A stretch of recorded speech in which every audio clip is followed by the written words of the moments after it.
I told my boss he could slip under my dress, right in front of my husband. I never meant for the joke to leave my lips, not in that tone, not in that moment, not with those eyes watching me. But once you speak a thing aloud, you can't unsay it. And sometimes a single sentence can burn down an entire life. My husband, Ryan, had always been a quiet man, the kind of quiet that feels like a locked door rather than peace. He watched everything and responded to nothing, which somehow always made me talk more, laugh louder, try harder. So when my boss invited us both to his annual close circle dinner, I insisted we attend. I thought maybe it would shake something loose in our marriage, break the silence, force connection. I was wrong.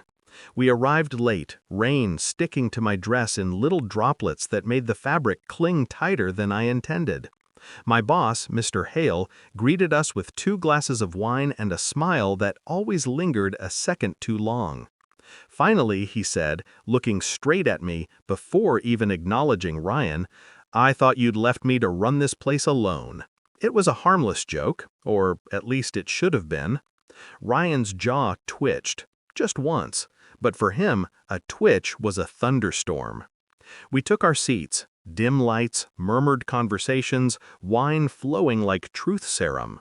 I could feel Ryan beside me, stiff, distant, the way he gets when the world shifts even slightly out of his control. Mr. Hale, across from us, leaned forward and grinned. "So, Zara," he said, "if you ever want a raise, just wear that dress more often. I'm sure I'll forget the budget entirely." A few people laughed. My husband didn't. The wine had already warmed me. The silence around the joke was thick, suffocating, begging to be broken. So I said it. That stupid, stupid joke. "Well," I smirked. "Careful, sir. Keep talking like that and you might end up slipping under my dress." It was supposed to diffuse the moment, make the table laugh, turn the awkwardness into something harmless. But the only sound that followed was my husband's fork hitting the table, hard, like a gavel. He didn't speak, not a word, not even a breath that sounded like one. The rain thickened around us, headlights smearing across the windshield like melting stars. I sat there, fingers trembling on my lap, replaying my sentence over and over. "You know I was joking," I whispered. "Nothing. I was trying to lighten the mood." "Nothing. Ryan, please." He exhaled, slowly, controlled, a man trying not to explode. "You told another man," he said, in front of me, "that he could slip under your dress. It was a joke." He turned his head, not angrily, worse, calmly. "Is that how you joke at work?" My stomach dropped. "You think I'm stupid?" he asked. "You think I don't hear the way he looks at you? You think I don't know what you let happen for a raise?" My voice cracked. "Nothing happened." He laughed, a dead, hollow sound. "We'll see." For the next 2 days, he didn't speak to me. He didn't yell, didn't accuse, didn't question. He simply watched. Every step I took around the house felt like stepping into a trap I couldn't see. My phone buzzed constantly with messages from work, deadlines, reminders, meeting notes. But even the vibration of it felt suspicious in his presence. On the 3rd night, he finally broke the silence. "We're going to your office tomorrow," he said. "What? Why?" "We're going to talk to your boss, together." Ice filled my chest. "You want to confront him?" A slow smile curled on his lips, the kind that chills bone.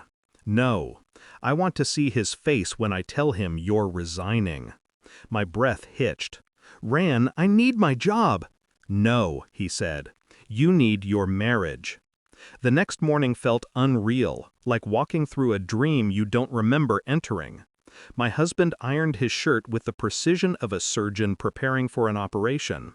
I could barely fasten the buttons of my blouse. When we entered the office building, I felt eyes on me. I felt judgment. I felt danger. Mr. Hale stepped out of his office just as we approached, surprise flickering across his face. "Zara? You didn't tell me you were bringing company." Rayan's smile was polite, fatally polite. "I just need a little chat," he said. My boss gestured us inside. "Of course, what's this about?" My husband didn't sit. "You made an inappropriate comment to my wife." Mr. Hale blinked. "And she responded with an inappropriate joke." His eyes widened slightly, the way a man's eyes widen when he realizes someone is wearing a wire. "I didn't mean to cross any—" "Spare me," Rayan snapped. "I know men like you. I know what you want." Mr. Hale opened his mouth, but Rayan cut him off. "She's resigning." My heart plummeted. "No," I whispered. "Please." Mr. Hale looked at me, carefully, calculatingly, then back at Rayan. "Let me speak to Zara alone," he said. "No," my husband answered. "You've spoken enough." He took my hand, but not tenderly, possessively. "We're leaving." We walked out before I could breathe, before the shock could settle, before my boss could say what he clearly wanted to say. That night, as the house lay dark and silent, my phone buzzed on the table. One notification, one sentence, from my boss. "I know why your husband is really upset. Call me." My blood froze. I stared at the message for so long my vision blurred. Another buzz. It wasn't the joke. My heart pounded. Another. "Ask him who told him what happened last month." Last month? What happened last month? My mind raced, frantic, confused, terrified. The office party, the late-night overtime, the project review, the drinks after work. Nothing happened. Nothing. But my boss's next message shattered everything. "Ask him why he already knew about the night you fainted in my office." The phone slipped from my hand. I fainted? In his office? No, no I didn't. I would remember that. Wouldn't I? Wouldn't I? My chest tightened, breath sputtering out in broken pieces. I picked up the phone and shakily typed, "What are you talking about?" His reply came instantly. "Your husband came to the office the next morning. He accused me of touching you." I told him nothing happened. He didn't believe me. My world tilted. "Why didn't you tell me?" I typed. He responded, "Because I thought he already had." Be careful, Zara. He's not angry about a joke. He's angry about what he thinks you don't remember. My hands trembled violently.